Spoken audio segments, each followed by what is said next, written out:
최근 뉴욕시 건물주들이 연방이민세관단 숙북에 신고하겠다며 서류 미비 세입자들을 압박하는 사례가 늘고 있는 것으로 나타났습니다.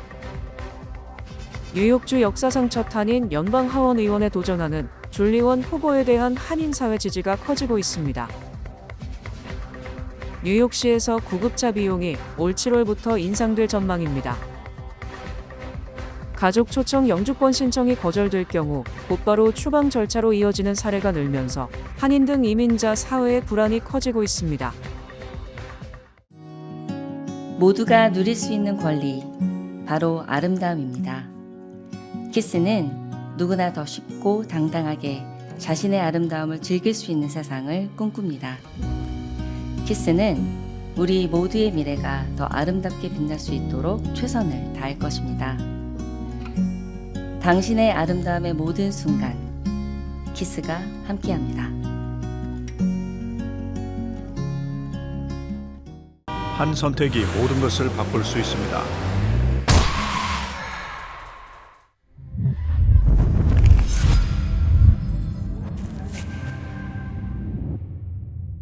사고는 되감을 수 없습니다. 최근 뉴욕시 건물주들이 연방이민세관단 숙북에 신고하겠다며 서류 미비 세입자들을 압박하는 사례가 늘고 있는 것으로 나타났습니다. 이민자권익단체인 메이크 더 로드 뉴욕 소속 변호사들은 지난 20일 열린 뉴욕시 의회 청문회에서 최근 건물주들이 이민당국에 세입자들을 신고하겠다고 위협하는 사례가 늘었다며 이에 대한 보호 조치가 시급하다고 증언했습니다. 이브라힘 라물 변호사는 이날 시의원들에게 지난 한 해 동안 이민 신분과 관련된 집주인의 괴롭힘과 협박이 우려스러울 정도로 증가했다고 말했습니다. 지난 11월 브루클린 부시윅의 한 건물주는 정식 퇴거 절차를 시작하지도 않은 세입자에게 10일 이내에 아파트를 비우지 않으면 아이스에 신고하겠다고 협박한 혐의를 받고 있습니다. 12월에는 퀸즈의 한 건물주가 세입자에게 월세 $1,000를 추가로 내라고 요구하며 같은 협박을 했다는 혐의도 제기됐습니다. 지난 2월에는 브루클린의 한 건물주 직원이 고령의 세입자와 임대료 안정화 문제로 다투던 중 이민세관 집행국에 연락하겠다고 협박한 혐의도 있습니다. 메이크 더 로드에 따르면 지난해 11월 이후 이와 유사한 민원이 7건 접수됐습니다. 나무를 비롯한 주택 전문 변호사들은 임대인의 괴롭힘 행위를 막을 방법이 거의 없다며 시의회가 집주인의 세입자 괴롭힘을 막기 위한 조치를 취할 것을 촉구했습니다. 뉴욕주 역사상 첫 한인 연방 하원 의원 탄생을 위한 도전에 탄력이 붙고 있습니다. 오는 6월 23일 실시되는 뉴욕 연방 하원 7선거구 민주당 예비선거에 출마한 줄리원 뉴욕시 의원 한인 선거대책본부는 20일 본방송을 방문해 뉴욕 한인 정치사에 새로운 이정표를 세우겠다는 필승의 의지를 다졌습니다. 이현탁 한인선대본부장은 뉴욕시 최초의 한인 시의원인 원 후보는 경선 후보 중 유일한 이민자 출신 워킹맘으로서 현장의 고충을 정책으로 승화시킨 실무형 정치인이라고 강조했습니다. 우리 유권자 등록하신 한인들의 15,000명의 최소한 50%, 그래서 50% 이상 투표에 나오면 줄리원은 반드시 우리 한인을 대표하는 주류 사회의 정치인으로 만들어낼 거라고 믿습니다. 그 주민들의 필요로 하는 니들을 정확히 파악하고 거기에 맞는 정치 활동을 하더라고요. 해서 우리 한인이 별로 없는데도 불구하고 거기서 3만 표 이상의 표를 얻더라고요. 그것도 타민족 그 표를. 그래서 우리 줄리원은 정치적인 자질이나 역량이 타고났다 하는 그런 판단을 했어요. 이렇게 길이 한번 터지면 또 그 후배들이 또 열심히 또 이 줄리의 길을 따라가다 보면 우리 동포 2세들이 정말로 이 메이저리티에서 활동할 수 있도록 그런 초석이 될 수 있도록 하기 위해서 이번에 옆에서 도와주기로 결정했습니다. 줄리원 후보는 소셜연금을 너무 작게 받아서 공공임대 아파트에서 거주할 수밖에 없는 노인들과 출산 지원이 없어 출산하자마자 직장에 복귀해야 하는 워킹맘들을 위해 보다 나은 복지 제도를 제공하기 위해 출마를 결심하게 됐다고 했습니다. 노인들이 지금 렌트를 못 내서 나이차에서 살고 있는 거 보면은 너무 슬퍼요. 그 사람들 소셜 스큐리티 30년 동안 일을 해도 소셜 스큐리티에서 받는 게 175불, 300불밖에 안 돼가지고 지금 너무 힘들게 사시는 거 보고서는 아 진짜 제 부모님처럼 도와드리고 싶어서 열심히 하고 있습니다. 원 후보는 이번 선거의 출산부터 노후까지 국가가 책임지는 자신의 새로운 복지 정책 청사진 평생의 돌봄을 앞세우며 선거 자금 확보와 청원 서명에서 경쟁 후보들을 앞지르고 있습니다. 뉴욕시에서 구급차 비용이 올 7월부터 인상될 전망입니다. 뉴욕시 소방국은 1270억 달러 규모의 2027 회계연도 뉴욕시 예비 예산안에 변경 사항이 없다면 오는 7월 1일부터 구급차 비용이 대폭 인상될 것이라고 경고했습니다. 현행 구급차 이송 비용은 1385달러에서 1793달러로 인상됩니다. 응급 현장에서 응급처치를 받는 경우 비용은 630달러에서 896달러로 인상됩니다. 소방 및 응급관리위원장인 조앤 아리올라 뉴욕시 의원은 이러한 가격 인상은 조란 맘다니 시장이 발표한 예비 예산안에서 비롯된 것이라고 설명했습니다. 맘다니 시장은 앞서 이러한 예산 삭감을 시 정부의 필수 서비스에 영향을 미치지 않으면서 추진할 수 있는 가장 적극적인 절감책이라고 밝힌 바 있습니다. 시소방국은 비용 절감과 더불어 2022년부터 계약 없이 근무해온 응급구조사 및 응급구조대원들과의 계약 협상으로 인해 가격 인상이 불가피하다고 인정했습니다. 응급구조사 및 응급구조대원 노조는 구급차에 필요한 인력이 부족해 출동 시간이 지연되고 있다고 주장하며 낮은 임금이 인력 부족의 원인이라고 지적합니다. 응급구조사 노조의 오렌 바르질레이는 뉴욕과 같은 도시에서 연봉 3만 9천 달러로 생활하는 것은 부끄러운 일이라고 말했습니다. 줄리 맨인 뉴욕시 의회 의장이 취임 100일을 맞아 생활비 부담 완화, 공공안전, 그리고 뉴요커들을 위해 시정부가 더욱 효율적으로 기능하도록 만드는 사항들에 중점을 둔 야심찬 입법 및 감독 성과를 조명했습니다. 시의회는 지난 17일 보도자료를 통해 맨인 의장의 리더십 발해에서 보육 및 주거 접근성 문제부터 소비자 및 노동자 보호, 그리고 갈수록 확산되는 혐오 범죄 척결에 이르기까지 뉴요커들이 일상에서 직면하는 다양한 과제들에 대해 신속하고 적극적으로 대응해 왔다고 평가했습니다. 시의회는 출범 후 첫 100일 동안 총 111건의 발의안과 결의안을 통과시켰으며 1200건 이상의 법안을 발의해 의회 역사상 최다 기록을 세웠습니다. 아울러 84회의 청문회를 개최하는 등 역사상 가장 활발했던 의회 회기 초반부 중 하나로 기록됐다고 밝혔습니다. 특히 시의회는 보편적 무상보육 도입을 핵심 과제로 삼았다고 강조했습니다. 이를 위해 의회는 신설된 독립적인 유아교육 소위원회를 통해 보육 문제를 최우선 과제로 격상시켰으며 만성적인 대금 지급 지연 문제를 해결하고자 교육국이 보육 제공기관에 대한 대금 지급 내역을 분기별로 보고하도록 의무화하는 법안을 추진하고 보육 프로그램 관련 인허가 절차를 간소화했다고 설명했습니다. 한편 시의회는 현재 수십억 달러 규모의 예산 적자를 줄이기 위해 뉴욕시장실과 협상을 진행 중인 가운데 향후 예산 협상이 정책 방향을 결정짓는 중요한 분수령이 될 것이라고 강조했습니다. 가족 초청 영주권 신청이 거절될 경우 곧바로 추방 절차로 이어지는 사례가 늘면서 한인 등 이민자 사회의 불안이 커지고 있습니다. 이민법 변호사들에 따르면 과거에는 가족 영주권이 거절돼도 단순 기간으로 끝나는 경우가 많았지만 최근에는 추방 재판 통지서가 발부되는 사례가 뚜렷하게 증가하는 추세입니다. 변호사들은 기각될 경우 곧바로 추방 재판으로 이어질 가능성이 커졌다며 지금은 가족 영주권 절차를 훨씬 신중하게 판단해야 할 시기라고 입을 모았습니다. 시민권 배우자를 통한 영주권 절차에서도 비슷한 상황이 벌어지고 있습니다. 이 같은 변화는 이민당국의 정책 강화와 맞물려 있습니다. 연방이민서비스국은 지난해부터 영주권 신청 등 이민 혜택이 거절되고 합법 체류 신분이 없는 경우 원칙적으로 추방 재판 통지서를 발부하도록 지침을 강화했습니다. USCIS는 단속 범위를 과거 승인 사례까지 확대하겠다는 입장을 분명히 했습니다. 조셉 에들로 USCIS 국장은 지난 18일 이민 사기와 범죄 관련 위반 행위에 대한 단속을 강화하고 있으며 과거 승인권도 다시 들여다보고 있다고 밝혔습니다. 미군에서 복무 중인 현역 군인의 아내가 이민 당국에 체포된 사례가 또 알려져 파장이 일고 있습니다. 미 육군에서 복무 중인 호세 세라노 상사는 그의 아내인 데이시 리베라 오르테가가 텍사스주 엘페소에 있는 이민국 사무소에 약속을 잡고 방문했다가 이달 14일 체포됐다고 지난 20일 CBS 뉴스 인터뷰에서 밝혔습니다. 엘살바도르 출신인 리베라 오르테가는 2016년부터 미국에 체류 중이었으며 2022년 세라노와 결혼했습니다. 군 복무 경력이 27년인 세라노 상사는 아내가 첫날부터 이민 규칙을 철저히 준수했기 때문에 정말 왜 이런 일이 일어났는지 이해가 되지 않는다며 아내가 체포될 당시에 유효한 노동 허가증도 있었다고 강조했습니다. 세라노는 그의 아내를 위해 군인의 배우자에게 추방을 유예해주는 특별 프로그램을 작년에 신청했으며 아내가 약속을 잡아 이민국 사무소를 방문한 이유는 해당 사항 때문이라고 설명했습니다. 국토안보부는 오르테가가 미국에 불법으로 입국했다는 입장을 전했습니다.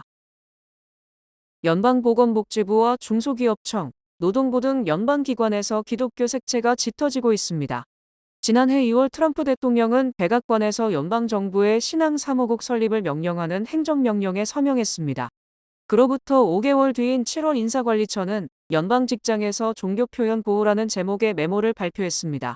이 지침은 공무원들이 동료에게 자신의 종교적 신념을 설득하거나 기도를 권유하는 행위를 일정 범위 안에서 허용했습니다. 다만 괴롭힘 수준을 넘지 않아야 한다는 조건이 붙었습니다. 연방노동부에서는 매달 예배를 주관하고 있습니다. 중소기업청은 정기적으로 기도 모임을 갖고 있습니다. 또 보건복지부에서는 신앙을 기반으로 하는 중독치료 프로그램 지원을 늘렸고 농무부에서는 기독교 최대 절기인 부활절 당일 부활절을 기념하는 이메일을 전 직원에게 발송했습니다. 미국과 이란 전쟁에 따른 경제 불확실성 속에서도 미국 소비가 예상보다 강한 흐름을 보인 것으로 나타났습니다. 연방상무부에 따르면 3월 소매 판매는 7,521억 달러로 전월 대비 1.7% 증가했습니다. 이는 다우존스 전망치 1.5%를 웃도는 수치입니다. 전쟁 여파로 휘발유 가격이 상승하면서 주유소 판매가 늘었고 가구와 전자제품 등 대부분 품목에서도 소비가 증가했습니다. 이번 지표는 2월 28일 미 이란 전쟁 발발 이후에도 소비가 견조하게 유지되고 있음을 보여줍니다. 실제로 2월 소매 판매도 0.7% 증가하며 안정적인 흐름을 이어갔습니다. 다우존스에 따르면 연초 소득세 환급이 저소득층 중심 소비 확대에 영향을 준 것으로 분석됩니다.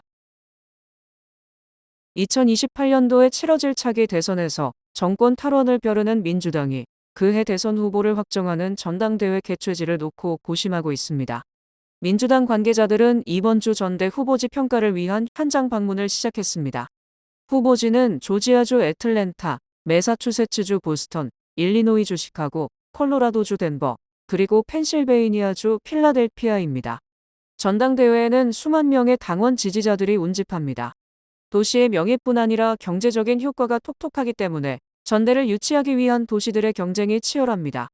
이들 5개 도시는 경쟁자의 약점을 입소문과 소셜미디어 등으로 퍼뜨리면서 각자가 적임 도시라는 점을 내세우고 있습니다.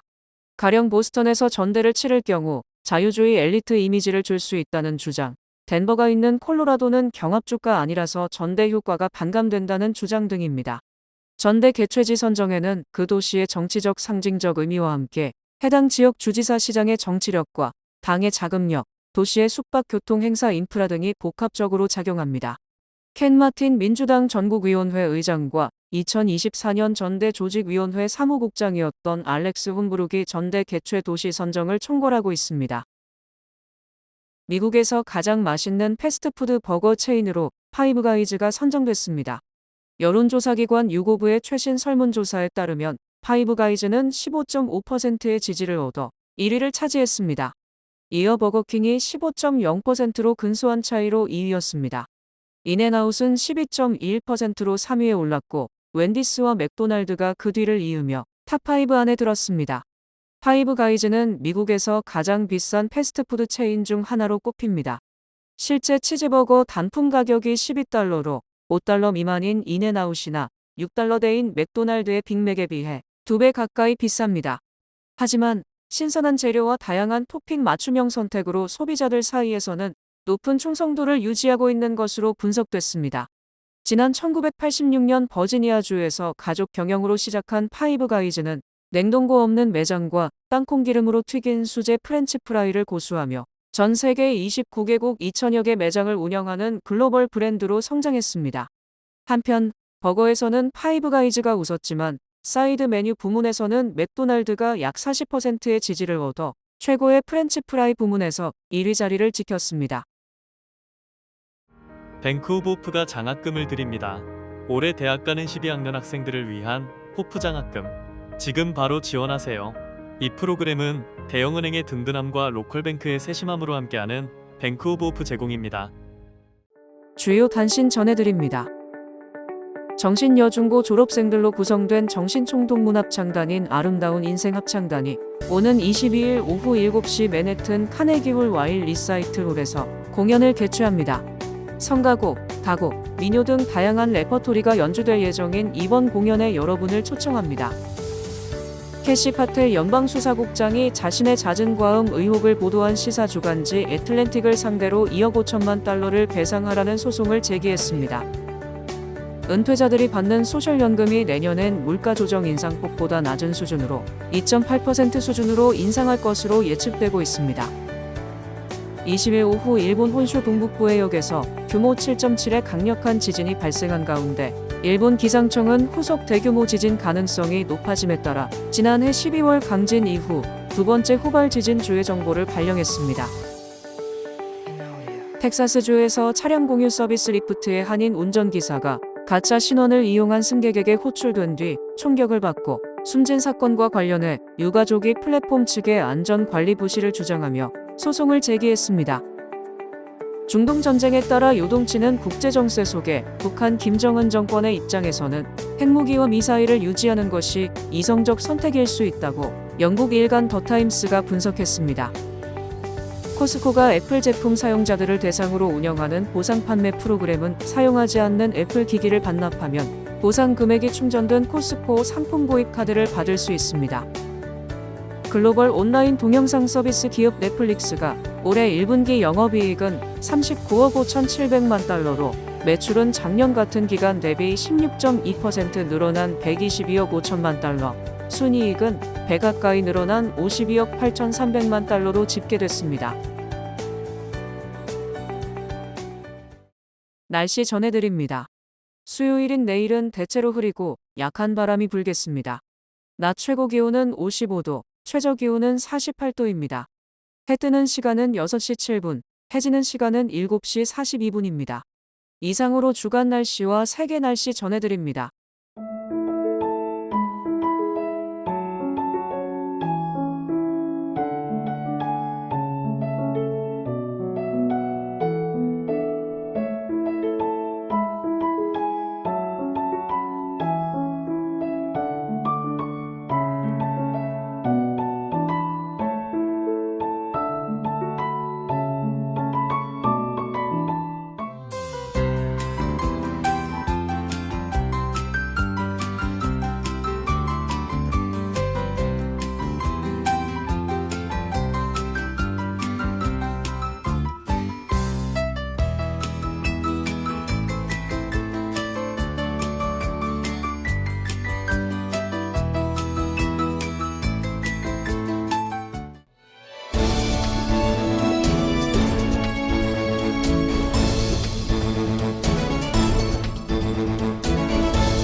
시민참여센터가 오는 25일 토요일 오전 10시부터 오후 3시까지 무료 시민권 워크숍을 플러싱 제1교회에서 개최합니다. 시민참여센터 법률 태스크포스 변호사 9명을 중심으로 시민권 신청 자격 및 주의할 점과 시민권 신청서 셀프 작성에 대한 정보를 제공할 예정입니다. 무료 행사인 만큼 관심 있는 한인들의 적극적인 참여를 부탁합니다.